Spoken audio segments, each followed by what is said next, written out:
Importance of consistency.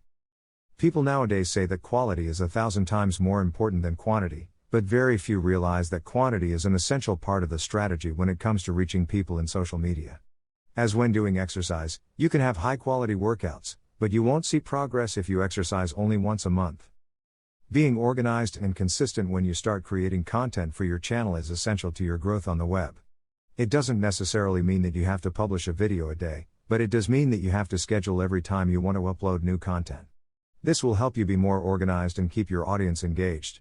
Be consistent. Maintain a good upload frequency and be patient with it. YouTube channels don't evolve overnight, they grow slowly, because being seen by people and recommended takes time. But you also need to consider that to maintain the interest on your channel, frequent updates are necessary. Set a specific day or days during the week, so your user base know what to expect from you and when to come back for more content. If people love your content, you will have them waiting for the day or days when their favorite YouTuber makes a new upload. If you're starting as a YouTuber, there's no need to make overly lengthy videos. The first 10 seconds of every video are crucial, especially as a new YouTuber. Sell what you offer in that time and don't make too long videos, at least while you're starting to capture an audience. Estimations about YouTube behavior show that around 80% of the users only watch the first 10 seconds when scanning for new content. It's clear that YouTube is not going to bring you much if you don't get visitors, but that's a tough step if you're just starting in that world. No YouTuber started with millions of followers. On the contrary, the process required a lot of perseverance and love for what they do. Be organized. Keeping a well-planned content calendar will help you keep publishing content regularly, and if you've chosen a topic you like, you can take a notebook with you or write down in your smartphone notes the ideas you come up with. Writing down everything will ensure that no idea is left out. If you are thriving on ideas and you're ahead on production, you can always schedule your uploads to go public on a set date and time. Take care of the space where you make your videos. Maintaining a space designed for your videos will help you to give them a particular aesthetic to the videos you make. If you don't have an ample space, you can use any blank space in your house. Many YouTubers started this way. Keeping your space in order allows you to create a video at any time, especially when there is a last-minute trend to which you should contribute any criticism or comment or even an idea you have had to document. Analyze your data. Being guided by the number of views, likes and comments are not enough to know how your YouTube channel is performing. Fortunately, the platform offers detailed performance reports through YouTube Studio. To access it, click on your user icon at the top right and you'll find the button. This is the ideal starting point as it includes easy-to-understand tables and graphs, as well as ready-made reports. With these resources, you can quickly uncover valuable and meaningful information that you can start working with instantly. Main metrics you should review in your digital video channel. 1. Predict the success of a video. The first 48 hours of a digital video are crucial. If you get views from 20% of your subscribers, it means you will maintain excellent performance. To determine your viewer to subscriber ratio, go to Creator Studio and compare the number of plays to the number of subscribers. 2. Most popular content.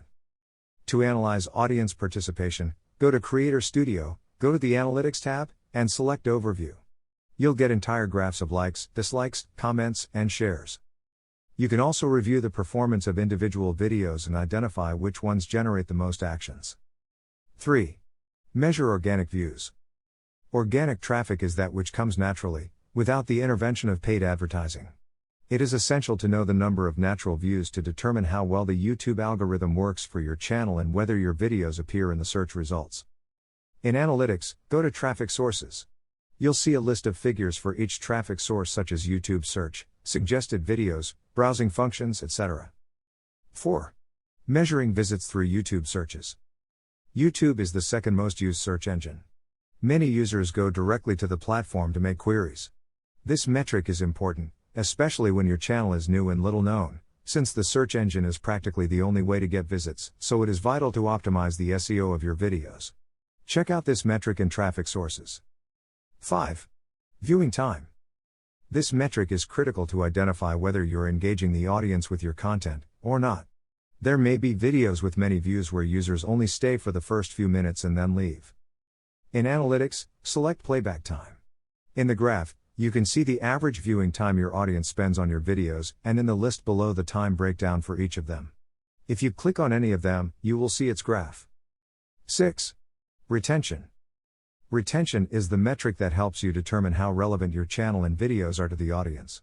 With this, you will know the average length of stay of users within your channel and the key points of each video where you achieved higher audience retention. If the user went back to watch a scene again, it would show higher retention at that point. 7. Most recommended videos. Within traffic sources, you can see the number of times your videos appear as recommended.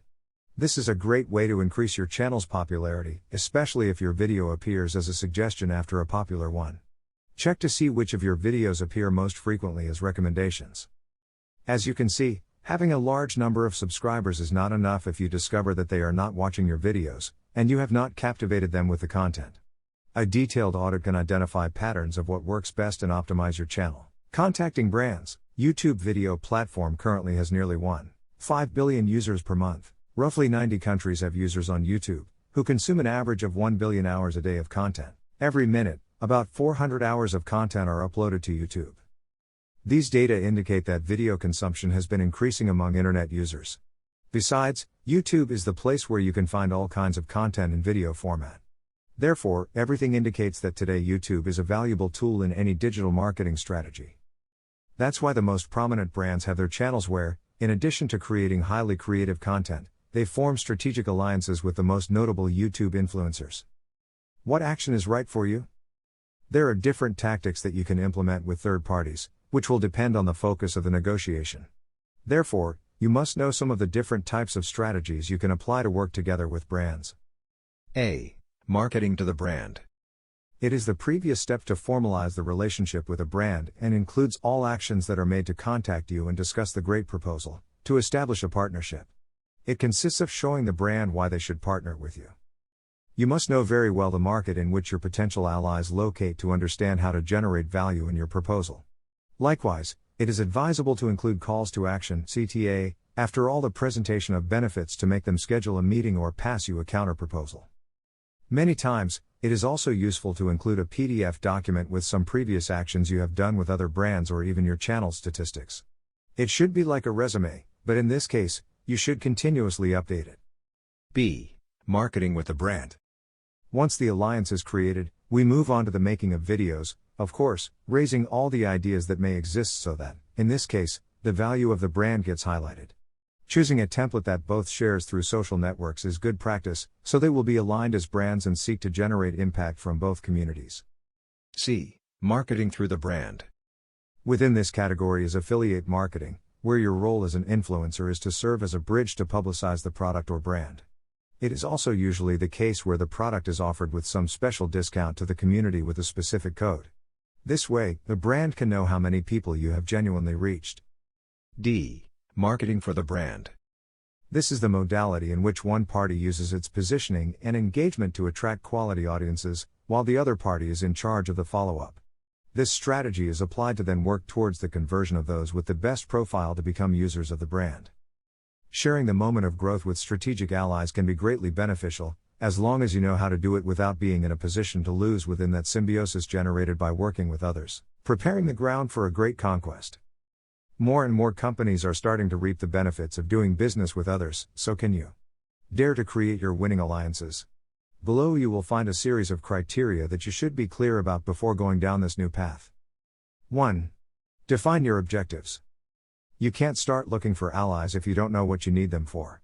You must first determine where your channel is at because, for example, if you are in a growth phase, you will need to argue more about what you are doing.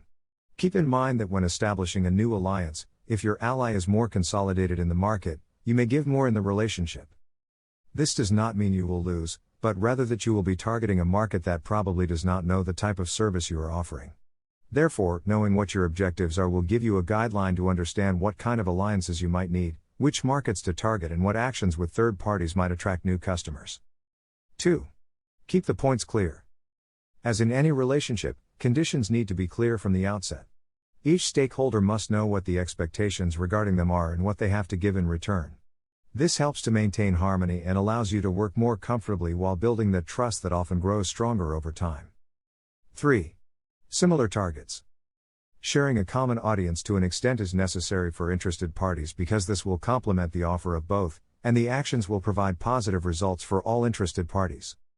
A common mistake when starting is to work together with other brands just because those who manage them are trustworthy people, even though each company's market is different. This situation is often short-lived. The losses are directly proportional to the futility of efforts to stimulate future revenue due to a lack of consistency in your channel's value proposition. If you want brands to take an interest in you, you must create content that is worth sharing, and that also sparks interest in new audiences. After all, the main objective of brands is to achieve exposure and reach through your channel.